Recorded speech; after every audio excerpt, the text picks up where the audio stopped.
শীতকাল। শীতকাল বলতে আগে তো 4 মাস শীতকাল থাকতো, এখন 2 মাসে এসে ঠেকেছে। কিন্তু শীতকালটার মজাই আলাদা। যারা মনে করছেন শীতকাল ভালো লাগে না, খুব ঠান্ডা, খুব কষ্ট, কিন্তু শীতকালের মজাই আলাদা। খেয়ে আনন্দ পাওয়া যায়, গরম গরম চা, গরম গরম কফি যেমন মজা লাগে, ঠিক সেরকম ভালো মন্দ খাওয়া দাওয়াতে মজা লাগে। আর সব থেকে মজা লাগে যখন ব্ল্যাঙ্কেটটা গায়ে জড়িয়ে শোয়া হয়। তাই শীতকালের ব্যাপারই আলাদা। কিন্তু এই শীতকাল যে এসে গেছে, তার জন্য কি আমরা খাওয়া দাওয়া খাবো না? আমি তো সবসময় বলি যে অয়েলি ফুড খাওয়া উচিত নয় বা এটা খাওয়া উচিত নয়, কিন্তু এই শীতকালে যদি আমরা খাওয়া দাওয়াটা বাদ দিই, তাহলে কি আমাদের পাপ হবে না? তাই হেলদি এবং টেস্টি এই খাওয়া দাওয়ার মধ্যে আমাদের কিন্তু থাকতে হবে। দেখুন না, শীতের মধ্যে কত ধরনের সবজি পাওয়া যায়।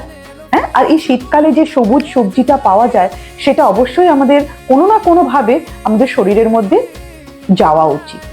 আর তার সাথে সাথে গরম গরম পরোটা, গরম গরম খিচুড়ি, সমস্ত কিছু এই শীতকালে দরকার। তবে হ্যাঁ, পরোটা মানেই যে সবসময় তেল দিয়ে পরোটা সেটা নয়, কিন্তু যেমন মেথির পরোটা আপনারা খেতে পারেন, ফুলকপি আছে, গাজর আছে, কড়াইশুঁটি, মটরশুঁটি যেটাকে আমরা বলি, সেই মটরশুঁটি আছে, ফুলকপির পরোটা, মূলোর পরোটা, বিভিন্ন পালং শাকের পরোটা তো খেতেই পারি। কিন্তু তাতে কিন্তু কোনো রকম তেল লাগছে না, ময়দা একদম দেবেন না, ময়দা ছাড়াই এই পরোটাটা করবেন। কি করছি আমরা? আটা নিচ্ছি, আটার মধ্যে আপনার সেই জিনিসগুলো মিশিয়ে নিচ্ছি যেগুলো দরকার, কিন্তু কোনোটাই আনহেলদি খাবার নয়, সবটাই আপনার হেলদি খাবার।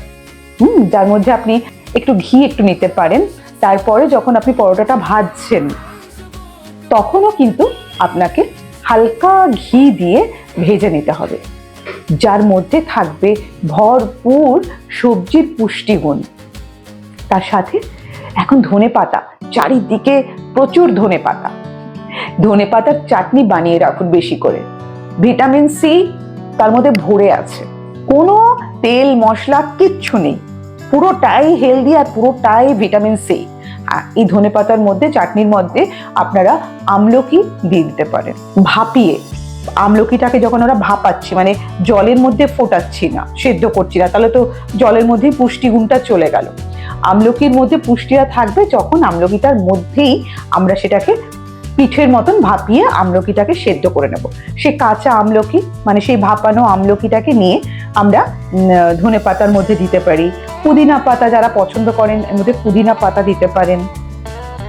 তো এর মধ্যে তেঁতুল দিতে পারেন, কাঁচা লঙ্কা, যারা রসুন পছন্দ করেন রসুন দিতে পারেন, দিয়ে ভালো করে মিক্সিতে পেস্ট বানিয়ে রেখে দিন। এর মধ্যে কোনটা আনহেলদি ফুড একটু বলুন তো? কোনোটাই আনহেলদি নয়। হ্যাঁ, উপর থেকে যদি আপনারা তেল দিতে চান তাহলে সেটা একটু আনহেলদি হয়ে যায়, কিন্তু তেল ছাড়াও খেতে খুব ভালো লাগে। তাই এই সবুজ চাটনি যদি আপনারা বানিয়ে রেখে দেন, তার সাথে যদি একটু রায়তা করা যায় দই দিয়ে, তাহলে তো আর কথাই নেই। এই পরোটার সাথে তরকারি পাতি কিচ্ছু লাগে না, শুধু একটু রায়তা আর একটু এই গ্রিন চাটনি, এটা দিয়েই আরাম করে খেয়ে নেওয়া যাবে। আরাম করে ডিনার করুন, আরাম করে লাঞ্চ করুন, আরাম করে লেপ নিয়ে শুয়ে পড়ুন। দেখুন তো শীতকালটা কত সুন্দরভাবে আমরা এনজয় করতে পারবো। কি মনে করেন? আপনারা কি বলেন? শীতকালটা কি খারাপ লাগে নাকি ভালো লাগে?